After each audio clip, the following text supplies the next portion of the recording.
everybody. The next talk is from Jacob and Maxime, and they're going to talk about how OVS DPDK Datapath can be integrated in OVN Kubernetes. So take it away. Thank you. So hello, I'm Maxime from the Fast Datapaths team. Hello, I'm Jakob Meng, also from Red Hat, but from telco engineering. Now let's get started. Oh, this works now. Nice. Okay, so we are going first doing a small introduction to OpenShift, because maybe not everyone has heard of it before. Then we explain why we want to move to Userspace Datapath and how we do it in general. Then we explain how we do it in OpenShift, show some numbers, and finally do a conclusion. Okay, so one slide introduction to OpenShift. So OpenShift is Red Hat's opinionated Kubernetes distribution for hypercloud. Let's dissect this for a moment. So Kubernetes, okay, the de facto standard for orchestrating containers and distributed systems, has actually two nice properties, I think. So first, you as user of Kubernetes, you specify a record of intent. You describe what you want and not how it should be done. And second, it's super extensible. Now then, for hybrid cloud, so OpenShift, you can install it on bare metal, on OpenStack, or all major public cloud providers. And there are 1,000 ways, a gazillion ways, how you can actually install OpenShift. So like a box standard multi-node, or single node, compact cluster, or even down to embedded systems with a trimmed down version of OpenShift called Microshift. Now, opinionated distribution is probably the most interesting part. So you have Red Hat CoreOS and a set of integrated, well-tested, and verified components. Okay, what does this mean? So first, Red Hat CoreOS. What is that? So it's the common parts of RHEL plus Ignition plus RPM distributed or installed with RPM OS tree plus tools like for containers like Kubelet and Cryo. Yep. And then you have this set of components. And these components are, for example, machine config operator over in Kubernetes. And these are the ones that are important for the talk today. And machine config operator is the way how you usually manage RCOS, Red Hat CoreOS. You create machine config CRs, and there you, for example, can create files on the nodes, or you can specify kernel arguments to boot these nodes with. And then you have OVN Kubernetes, which is primary CNI and container network interface in OpenShift. And OpenShift takes this Kubernetes approach of using of describing stuff in resources of recordings of intent to the whole cluster. So you have a declarative configuration for the whole cluster down to the OS with these machine configs. And so you actually use Kubelet CTL or OC, or the OpenShift CLI, to send these records of intent to the cluster. Or you use a web console if you want to have a more VMware interface. Okay, and now I hand over to Maxime. Thanks, Jacob. So now we will see how why we would need a user space datapath and how we plan to implement it. So with OVS kernel, OVS kernel is already used in production in OpenShift. It handles most of the use cases quite well, very well. But we believe that for some specific workloads, I think about telcos, some telco scenario, for example, having a user space datapath could bring some benefits. The first one would be the partitioning, better partitioning, because by isolating all or most of the network infrastructure from the workload onto isolated CPUs, we provide a better isolation. In other words, when you have a workload and you assign some CPUs to it, less CPU cycle would be stolen by the network infrastructure. The second advantage could be the determinism. So that's something that we notice on when we do OpenStack with OVS DPDK, for example, is that with Userspace Datapaths, we have a better predictability, we have better packet latency. And the last one, which is related to the telco scenarios, is uniformity, better uniformity, because some scenarios have a secondary network, which is, for example, using vSwitch. For example, I think about KubeVirt or some CNS that use the virtual user PMD. And if you have OVS for this secondary interface and you already have OVS on the primary, maybe it makes sense to have the same datapath type for both the primary and the secondary networks. So when we do when we use the kernel datapath, we have a V pair between the pod and the bridge. When we want to do user space datapath, we have a challenge here. So what is the best way to provide connectivity to the primary network? We were thinking initially about using AFXDP and attach it to a V peer. One thing we noticed is that it does not support TCP segmentation offload today, at least, and so it would kill the performance, and it's not really an option as long as it's not supported. When doing virtualization, we often use Virtio, and with OVS DPDK, we use Virtio with vSwitch backend. So the advantage is that the Virtio specification already supports TSO, increment TSO, and it's already easily used. However, when you with vSwitch, you only provide the Unix socket, so it's not enough for primary networks. We need to provide a netdev, and that's where VDUSE can help. VDUSE stands for VDPA device in user space. Initially, VDPA was developed for physical devices, which implement the Virtio datapath as an offload. So the Virtio datapath would be compliant with the Virtio specification, but for the control path, it is possible to keep using vendor-specific controls. And the VDPA driver for a given NIC, for example, from NVIDIA or Marvell, implements the translation between the VDPA callbacks and the vendor-specific implementation of the device. And VDUSE here is another type of VDPA devices, but this time it's entirely done in software. It is split in two parts. So one part is the kernel driver, which connects to the VDPA bus, so it implements the VDPA callbacks. And you have a user space implementation that implements the device, the Virtio device.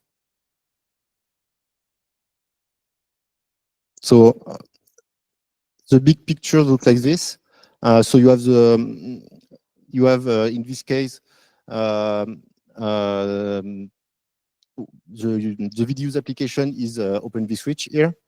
We have the VDUSE driver. When a device is created, it uses some IO control via chardev files exposed by the VDUSE driver. And the chardev also implements mmaps and read-write, so mmaps for mapping the varyings and the varying buffers, and read and write for IoTLB control. So when the device is created, we need to use Netlink interface to attach the VDUSE device to the VDPA bus.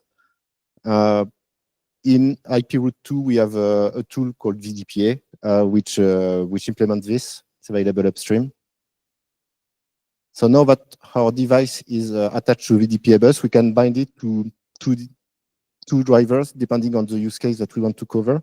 So if we look at the primary networks, we would want to use Virtio VDPA. In this case, we'll get VirtioNet NetDev that we can attach to the network namespace of the pod. The other option is to use VIOS VDPA. And in this case, we'll have VIOS VDPA chardev, which is basically like a VIOS chooser backend, but it's coming from the kernel. And with that, we can either attach to Virtio user PMD if you have a workload running DPDK, or it can be also used with QEMU if you are using kubevirt, for example. So if we go into the details of the Open vSwitch implementation of VDUSE now, VDUSE is not actually implemented directly in VDUSE. It is a part of DPDK VIOS library. The good thing is that we reused most of the existing VIOS library. We just had to do some rework so that the VDUSE is just another transport layer, which is good because this library is already extensively used in production. So we are more confident to use it. And the other advantage is that we reuse entirely the existing VIOS API. So for OVS, it's almost seamless to integrate it. We just have a single patch because we needed to introduce a new API to be able to set the maximum number of queues that the device implements, which is a small difference between VIOS chooser and VDUSE. And this patch is not merged yet upstream, but it is available for review. Okay, so I will let Jacob now. Okay, thanks. So how does it look in OpenShift now? Before we start with the VDUSE part, let's have a look at how the network looks by default with the system data path. So what we see here is one OpenShift node, and you see that we have two bridges, the OVN external bridge and the integration bridge. And they are running in kernel and Userspace both. And there are a couple of interfaces. So for BRX, we have the physical NIC, or the default gateway interface, which is defined as the device that has a default gateway assigned. And there you have two. Then we have the BRX to establish connectivity for the host and patch ports to the between both bridges. And then on the right side, we have the tunnels, the Geneve tunnels between all the nodes. And we have vETH device pairs for connecting all the containers running on one node to the integration bridge. Now, okay, just a note about this. So when we put the slides online, you will see that we have a lot more slides where we more or less explain all what we are saying, just and even more on the slides so that you can look up them later. So now let's see when we want to send a packet from a pod, the wire to the web, for example, how this works. So we have one container with a ping process, ping to CentOS.org running in a container, and we send a packet to the vETH device pairs here. And since we are running a system data path, it's handed over to Open vSwitch module, which does the packet classification. So it looks up in the caches, it doesn't find entries because, for example, it's the first packet, then it's sent to the Userspace process, which has been previously populated with OpenFlow tables by OVN. OVN itself has been populated by OVN Kubernetes with logical entities like transit switches or external routers. And OVN Kubernetes is the primary CNI in OpenShift, which watches Kubernetes API for changes, for example, for pod creation, and then reacts on CNI add or delete notifications, for example, to provide network for pods. So once Open vSwitch D has decided what to do, it will install this flow and install this flow in the kernel module and send the packet to the wire. Yeah. Now, what did we have to change in order to use VDUSE and DPDK? The first, the biggest part actually, but also only has one bullet point here, is we had to like ship VDUSE support in the RHEL kernel and in Open vSwitch. Work from Maxime and others. Then we had to change over in Kubernetes to create VDUSE devices instead of vETH devices for creating these pod networks.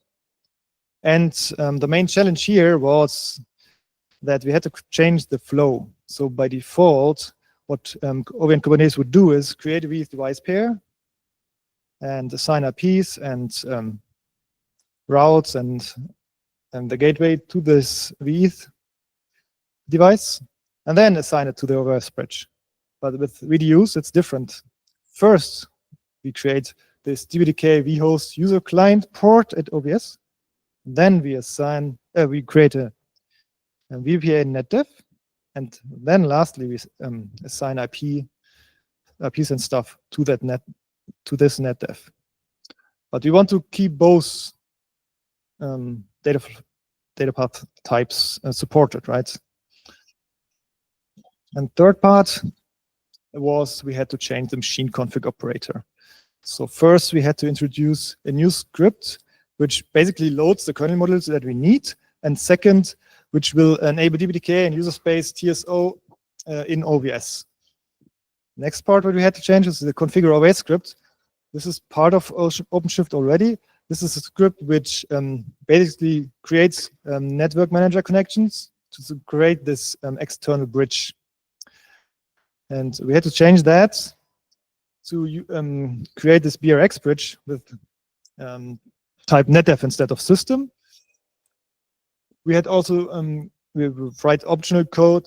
We wrote code which executes optional actions to unbind the primary NIC from the kernel driver to a more DPDK compatible driver like VFIO PCI, in case you're using an Intel or VirtIO NIC.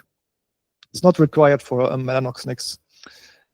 And then it has the third part it has to do is it has to attach the primary NIC using DPDK, not the system stuff. And one small optimization we included was PMD thread local based sleeping, which decreases the CPU utilization of the system at the cost of wake-up latency, higher wake-up latency. This was a patch introduced by Kevin, and I linked the blog post here, which explains it. And this is really helpful for debugging because your CPU will no longer burn when you do tests. I will skip this and go now to the new architecture. Like, how does it look like now? So you will see three important changes. So first, everything is running in Userspace. Open vSwitch, and we don't have this kernel module anymore. We attach the primary NIC using DPDK, and on the right side, all the containers are attached using VDUSE. On the rest is the same in the middle here, except of course it's running in Userspace. That's what I just explained. Now, how does this now look like when we send the packet? Again, our container with the ping. The packet is transmitted to the VDPA netdev, and then transmitted through VirtIO bus and VDPA bus to our VDUSE port in OVS. In the OVS vSwitch D running in Userspace. And there, the packet classification is done as before, except for we're not using the megaflow cache and the microflow cache in the kernel, of course, because we're running Userspace. And finally, like the rest above here is still the same code and everything. It's just that afterwards, the packet is directly sent using DPDK on the wire. Now, onto some numbers. Yeah, so we worked on some benchmarks. So I will present one benchmark today, one TCP benchmark. So it has been done without OpenShift for this one because we wanted to do some analysis to understand some of the I would say not issue, but some things we noticed. So we run it on fairly recent CPU from Intel with the latest 9.6 kernel. We did some tuning for the space part. So we pinned the PMD thread on isolated CPU and we also pin the VDUSE IRQ handlers K-thread to isolated CPUs. So it was running OVS 3.4, and yes, basically we create two bridges, one user space and one kernel, and two namespaces. And in each namespace, network namespace, we assign two interface, one VRTIO, so one VDUSE interface, and one VF peer. And we do some hyperf client server TCP benchmark between on the two datapaths. So these are the numbers when we run this test for, I think it was 60 seconds from 128 bytes to 1 megabyte block size. So for the smaller block size, VF pair performs slightly better than VDUSE. It might be because with VF pair you run to completion. However, for medium-sized block size, we get a better performance number for VDUs, almost 2 times. But what we can see is, if we look at the trends for each, it's that it looks more like an issue on VIF actually, because we have a drop at 1 kilobyte block size.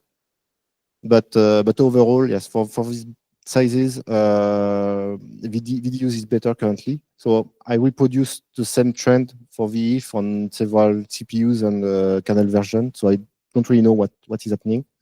And yeah, I think that would be worth an investigation. And for larger size, we can see that with VDUSE we reach a plateau, whereas for VF pairs, for kernel datapaths, we continue to increase the performance. So what we try to understand, so why do we reach a plateau? So we did some investigation using perfstop, and what we notice is that on the RX VRQ IRQ thread that is isolated, and so on this CPU only this case thread is running. We spend most of our time handling IRQs. And 40% of this time is doing a bounce buffer copies. So in VDUSE, the bounce buffer is actually has been introduced. So it's an intermediate buffer that has been introduced to for security reasons, so to avoid leaking some kernel memory when the SKB is not aligned on the page boundary. So we are trying to with Jason from Red Hat also, Jason Wang, to either get rid of this bounce buffer copies, which would be great, but seems to have a cost also because it implies playing a bit with the memory mappings. And the other option would be to improve this performance, because we noticed also some lock contention in some cases. So that's ongoing work.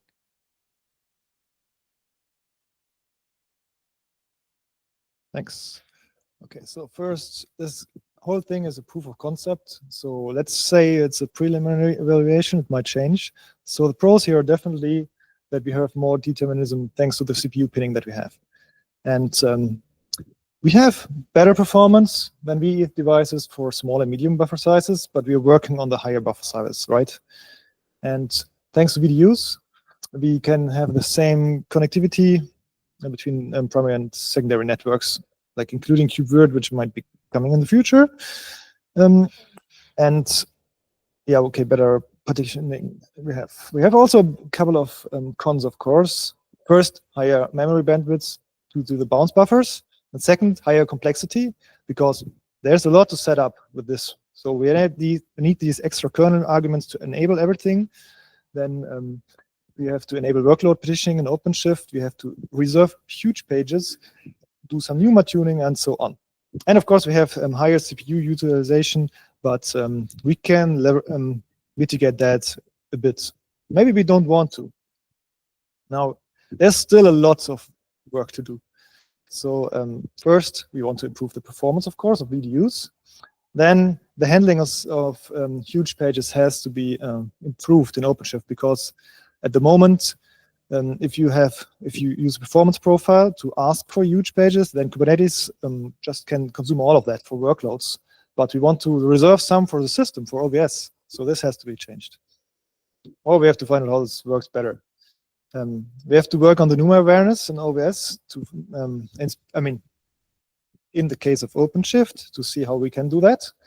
And at the moment, we completely disable SE Linux because they had issues, and we're ignoring this for now, but this has been enabled again in future. And again, we use kernel arguments to enable this whole thing. We might want to use something more declarative that's more fitting into the OpenShift world. Then we have this feature UDN, user-defined networks, coming up in OpenShift, and you might have to adapt to that. And finally, the configure OVS script is going to be replaced by some proper things, and we have to adapt to that as well. We have this nice OpenShift conformance test suite that gives us a lot of failures when we do something wrong. This helped us in the past to get this whole thing running, but we want to run it again and figure out what the rest of the failures are and fix them. And finally, of course, benchmark this thing, tune and repeat the whole thing until we are really done. And okay, finally, make a product out of it. And just for the benchmarking part, like the numbers shown before were shown for stuff done on RHEL, but we did some small tests on OpenShift before, and just showed that, okay, we have the same performance characteristics in OpenShift and RHEL, so it's easier to test this whole thing with RHEL. That's why we went for RHEL. Now that's it. Any questions?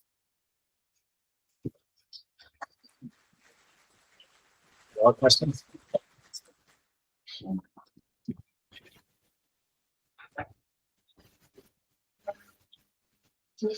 So about benchmarking, were those just obvious bridges with normal action? Yes. Okay. What about contract? I mean, in the OpenShift test that we did, I think it was, complete OpenShift with our user space stuff. And then what did we run? Yeah, it was yes, it was a normal action for the RHEL-based benchmarking. Right. What I'm trying to say is real OpenShift deployment will have a lot of open flows with contract. Well, what we did is we started with the OpenShift benchmarks. The QE team did that and found some bottlenecks, and then we switched to RHEL because it's way easier to identify the problems when you just have RHEL and don't have the whole thing around OpenShift. So it's not we didn't deep dive into the OpenShift performance benchmarks yet. It's something for the future. Okay, maybe it makes sense to take the snapshot of whatever gets installed in OpenShift and test with that on RHEL. Might be more realistic. Yeah, we definitely want also to put like a real traffic generator or something on that, not only our artificial tests, but for first, like discovering the first problems that we have, that was already enough. Okay, thanks. And by the way, to NVIDIA, please, Userspace Datapath does not automatically mean OVS Docker. So when I worked on the OVN-K patches, at one point was rebasing, and I found out that like in OVN-K, it's implemented in the way that if it's detected that the bridge is in user space, then it must be OVS Docker. But it could also actually be DPDK. So it doesn't have to be OVS Docker necessarily. So we probably have to change OVN-K in the future to support both. I think we have DPDK init equals true or docs init equals true. So if docs init is not set to true, then it's DPDK. At the moment, it's just checking, is it the user space data path? If yes, it must be OVS Docker. But no worry, it's just kidding, and we will fix that. Yeah. Quick question. So typically for stuff like mounting devices, like tap interfaces, like vHost user sockets, whatever, it's normal. It's usually a problem with restarting OVS or whatever created those resources. Like when you restart OVS, for example, you will lose the mounted socket to the container, or you will lose a tap interface that was created by OVS if you moved it to a different namespace. Is the problem applies to VDUs, or do those Virtio and vhost VDPA devices survive OVS restart? Yeah, so in 24.11 DPDK release, we implemented reconnection support. So we keep track of the state of the vHost library of the ring metadata into temporary files. And so we can recover the device, because when you restart OVS without having destroyed the netdev or without unbinding the netdev or the vHost VDPA device to the VDPA bus, the device will not be destructed. Okay, thank you. All right, any more questions? All right, thanks to speakers again.